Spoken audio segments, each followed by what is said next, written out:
亲爱的朋友们，欢迎来到微光夜读。看，那是谁啊？穿成这样也敢来！我刚推开包厢门，就听到一阵刺耳的窃笑。10年高中同学聚会，我直接从工地赶来，身上还穿着沾满水泥灰的工装，头上的安全帽印记清晰可见，手上的老茧和污渍怎么也洗不掉。包厢里坐满了衣着光鲜的老同学，男的西装革履，女的珠光宝气。他们或惊讶或嘲讽的目光扫过我全身，让我瞬间后悔自己的决定。哟，程子豪，这是干什么去了？下水道修理工？班上曾经的校草王明大声调侃，引来一阵哄笑。我强挤出一丝笑容。工地上有点事耽误了，没来得及换衣服，抱歉。没事没事，能来就行。班长李瑶客套地说，却暗自皱眉，把我安排在最角落的位置。我默默坐下，从口袋里掏出一条皱巴巴的手帕，擦了擦手。邻座的同学下意识地往旁边挪了挪，生怕我身上的灰尘弄脏他的 Armani 西装。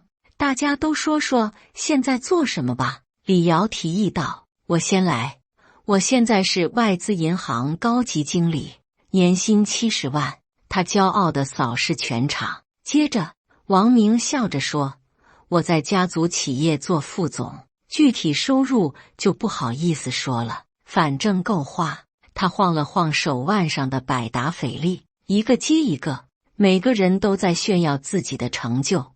谁成了上市公司高管，谁开了连锁店，谁嫁给了富二代，直到话题转到我身上。程子豪，你呢？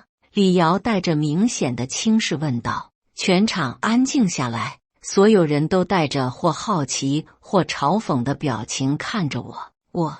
我顿了顿，我在建筑工地做工人。话音刚落，几声轻笑立刻响起。就知道你不行，高中时候不也是吊车尾吗？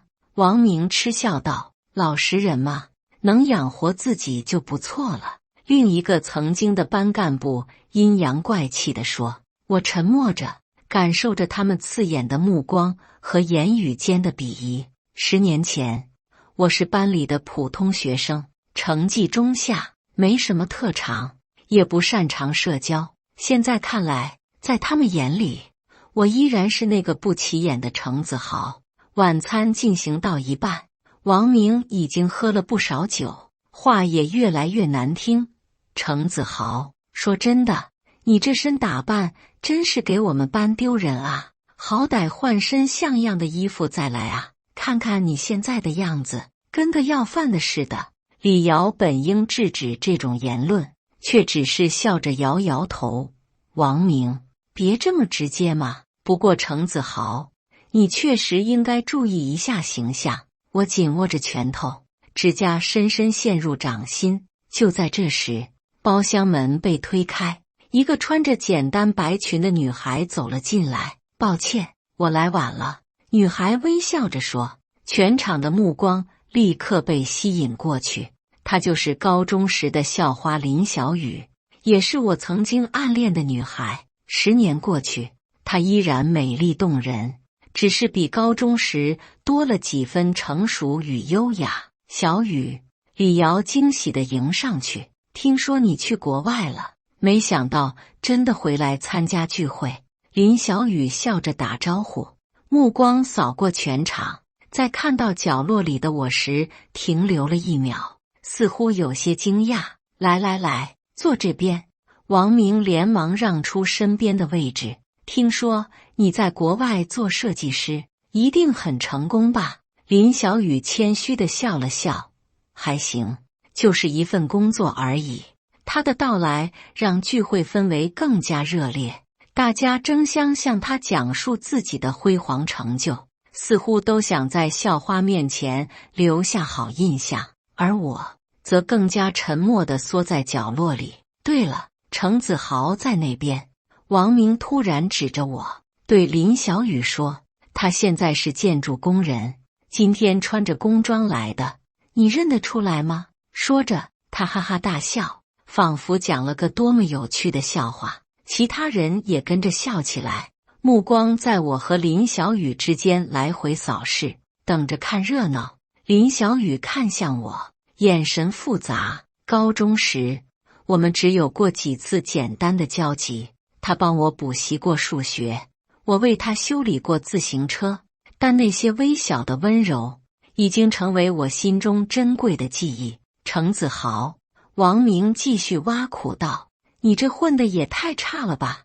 我记得高中时你不是挺聪明的吗？怎么现在沦落到做苦力了？”“就是啊。”李瑶也跟着说，“我们这些同学起码都是有头有脸的人物，就你……”他的话没说完，但轻蔑的表情已经说明了一切。我的心像被针扎了一样疼，不是因为他们的嘲笑，而是因为他们眼中只有表面的光鲜亮丽，却看不到人真正的价值。“小雨，你说是不是？”王明转向林小雨，想寻求认同。像程子豪这种情况，高中毕业就该好好读大学，怎么能去工地干粗活呢？真是不思进取啊！全场的目光都集中在林小雨身上，等待他的回应。我也抬起头，与他的目光相遇。出乎意料的是，林小雨没有附和，而是轻轻放下手中的杯子，站起身来，走到我身边坐下。“我觉得工人很了不起。”他平静地说，“没有他们，我们哪有这么好的城市和建筑可住？”包厢里顿时安静下来，所有人都没想到校花会为我说话。王明有些尴尬，但很快又找回了自信。“小雨啊，你就是太善良了。但现实点说，在这个社会，像程子豪这种工作，能有什么前途？能赚几个钱？”“就是啊。”李瑶也跟着说，“不是我们瞧不起他，但确实是事实啊。”我看着这些曾经的同学，突然感到一阵疲惫。他们为什么这么在意所谓的成功？为什么把金钱和地位看得比一切都重要？林小雨似乎察觉到我的情绪，轻轻握了握我的手，然后站起身来，声音清晰而坚定：“我想请大家看一样东西。”他从包里拿出手机，打开一个网页，是一篇报道，标题赫然写着：“年轻建筑师放弃高薪，从基层做起，只为实现建筑梦想。”文章配图上正是我工作时的照片，全场一片哗然。这是程子豪？王明瞪大了眼睛，不敢相信自己看到的内容。林小雨把手机递给周围的同学传阅：“没错，这就是你们眼中的苦力程子豪。他是清华建筑系毕业的高材生，本可以直接进入顶级设计院，却选择先从基层工人做起，只因为他认为一个好的建筑师应该先了解建筑的每一个细节，从最基础的工作开始学习。”我看着同学们震惊的表情，心里五味杂陈。我并不想用这种方式证明自己，但林小雨的话确实说出了我的心声。3年前，程子豪拒绝了多家知名建筑事务所的 offer， 选择从普通工人做起。他说这是建筑师必经的修行。林小雨继续说道，而就在上个月，他的第一个建筑设计方案获得了国际大奖，那是一座融合了传统文化与现代技术的博物馆。李瑶手忙脚乱地在手机上搜索着什么，然后惊讶地叫出声：“天哪，是真的！程子豪获得了德国红点设计大奖，这可是建筑界的奥斯卡啊！”包厢里的气氛瞬间变了。那些刚才还在嘲笑我的人，现在纷纷改口：“子豪，早知道你这么厉害，我们就不开玩笑了。我就知道你不简单，高中时你的空间想象力就特别强。来来来，子豪坐中间，我们敬你一杯。看着他们前后判若两人的态度，我突然感到一阵悲哀，不是为自己，而是为他们那狭隘的价值观。如果没有林小雨的揭露，在他们眼中，我永远只是一个不值一提的建筑工人。就在这时，我站起身来，环顾四周，看着这些熟悉又陌生的面孔，然后我缓缓开口：谢谢大家的关心，但我想说的是，即使我只是一个普通的建筑工人，也不该受到歧视。每一份职业都有其价值和尊严，无论是 CEO 还是清洁工，都在为这个社会贡献自己的力量。我的话让包厢再次安静下来，有些人低下了头，有些人则尴尬地转移着视线。我不需要什么大奖来证明自己的价值，也不需要用成就来赢得尊重。真正的尊重是平等地看待每一个人，而不是用财富和地位来评判。说完，我向林小雨点头致意，然后转身走向包厢门口。子豪，别走啊！王明慌忙站起来，我们还没好好聊呢。我停下脚步，转过身，看着他们，淡淡的说出了那句让全场愣住的话：聚会很精彩，但我更喜欢工地上那些真诚的笑容和不带虚伪的汗水。说完，我推开门走了出去，身后是一片沉默。走出餐厅，夜风吹散了我心中的郁闷。我深吸一口气，准备步行回家，却听到身后有人呼唤我的名字：子豪，等等！是林小雨。她小跑着追上来，脸颊因为奔跑而泛红。谢谢你，我真诚地说，不过你不用为我解释的。林小雨笑了笑，我只是说了事实，而且我很佩服你的选择。我们并肩走在夜色中，聊起了高中的往事，以及各自这10年的经历。原来林小雨在国外学成归来后，成立了自己的设计工作室，专注于环保建筑设计。说实话，我一直关注你。他突然说，大学时我在建筑系论坛上看到过你的文章和设计，就知道你会有出息。我有些惊讶，你关注建筑？我是学环境设计的，和建筑有些交叉。他微笑着说，所以当我看到那篇报道时，一点也不意外。夜色渐深，我们来到一家24小时咖啡店，点了2杯热巧克力，继续聊着天。你知道吗？高中时我就喜欢你。在温暖的灯光下，我鼓起勇气说出了埋藏多年的心事。林小雨愣了一下，然后轻轻笑了。我猜到了，每次你帮我修自行车时，那么紧张的样子，很明显。那你为什么？因为那时的我太肤浅了，他坦诚道。我被所谓的校草和优等生的光环迷惑，没看清真正的价值在哪里。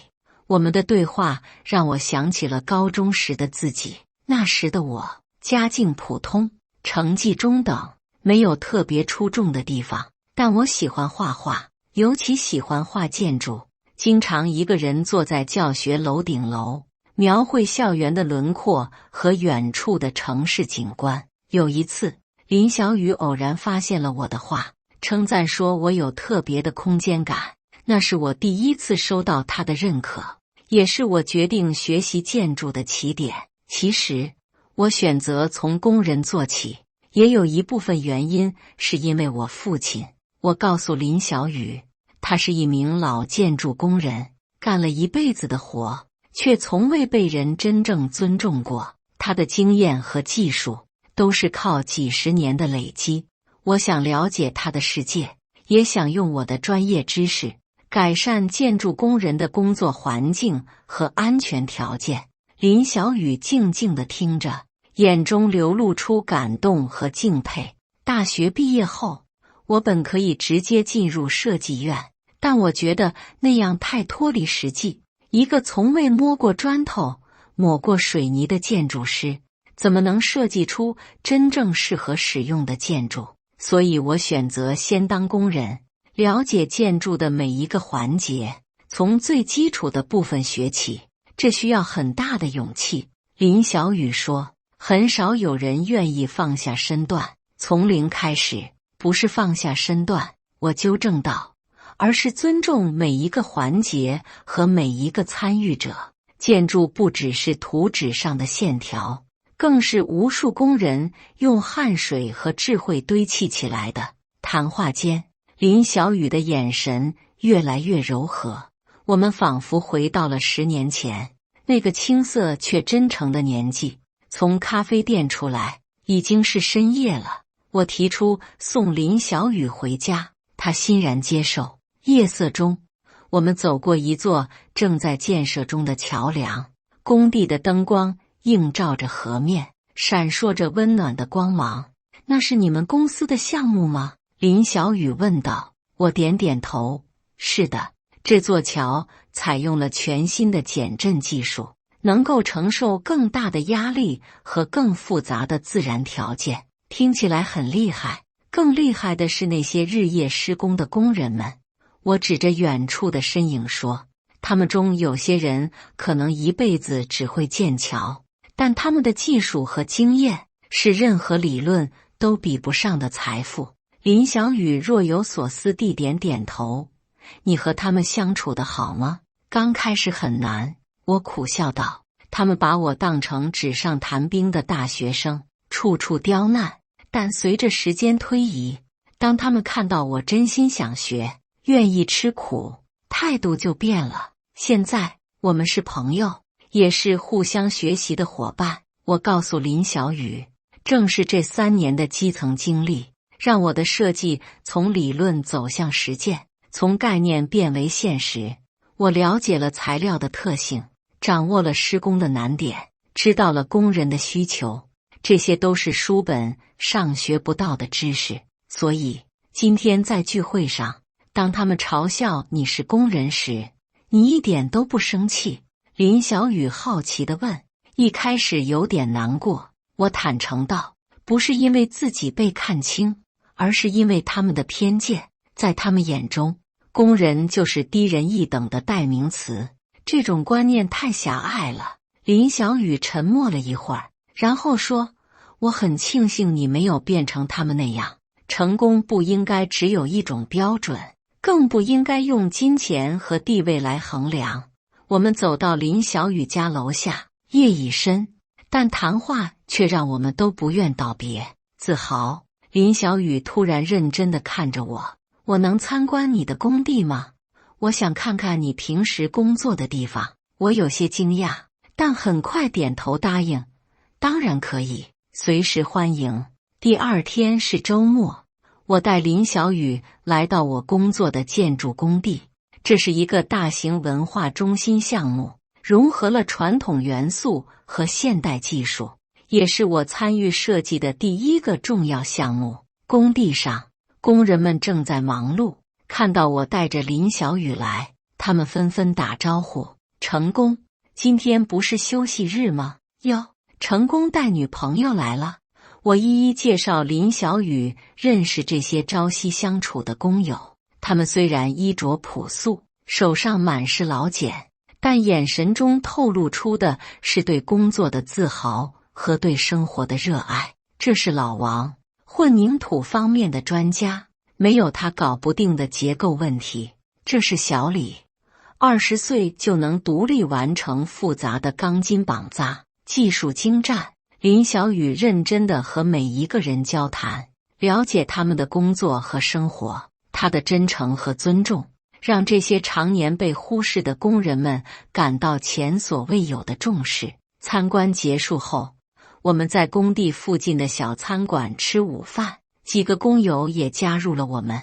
餐桌上充满了笑声和真诚的交流。成功不简单啊，老王笑着对林小雨说，刚来时是个什么都不懂的大学生，现在手艺比我们有些老师傅还溜。是啊，小李接话，成功对我们也特别好，经常帮我们争取更好的工作条件和安全保障。上次我家里有困难，也是成功帮忙解决的。听着工友们的话，林小雨看我的眼神越发柔和，而我只是觉得这一切都是我应该做的。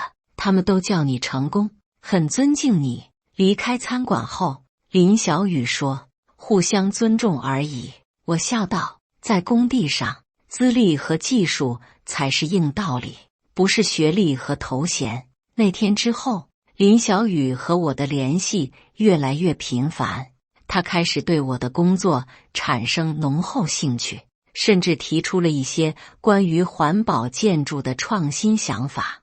我们常常讨论到深夜，彼此的思想在碰撞中不断升华。2个月后，我接到通知，我设计的那座融合传统与现代的博物馆项目获得了国际大奖的最终提名，需要去德国参加颁奖典礼。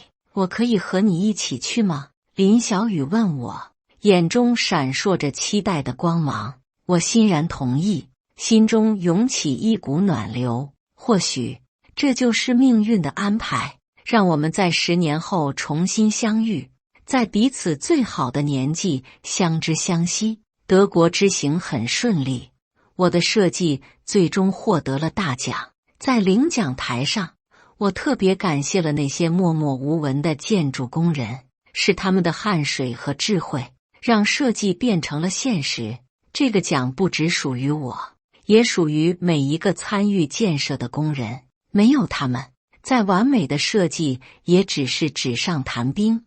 我的获奖感言在业界引起了广泛共鸣。回国后，我收到了多家顶级建筑事务所的邀请，但我选择继续我的计划，成立一个融合设计与施工的团队，将工人的经验和设计师的创意结合起来，创造更人性化、更实用的建筑。而林小雨则成为了我最坚定的支持者和合作伙伴。他的环保理念与我的实用主义相结合，碰撞出了无数创新的火花。还记得那次同学聚会吗？一天晚上，林小雨突然问我：“记得？怎么了？”我一直很好奇，你当时说的那句话是真心的吗？哪句话？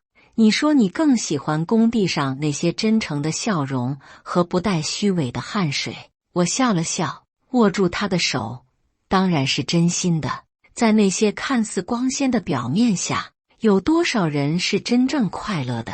而在工地上，尽管环境艰苦，但人与人之间的关系却是最真实的，没有虚伪，没有算计，只有相互支持和共同奋斗。林小雨靠在我肩上，轻声说：“我明白了，这就是为什么我爱上了现在的你，而不是高中时的你。”时光飞逝，3年后，我和林小雨联合创办的建筑设计事务所已经成为业界的新秀。我们的理念从基层出发，为使用者设计赢得了广泛认可。更重要的是，我们始终坚持着最初的信念，尊重每一位建筑工人，重视他们的经验和智慧，让他们参与设计过程，为他们创造更安全、更人性化的工作环境。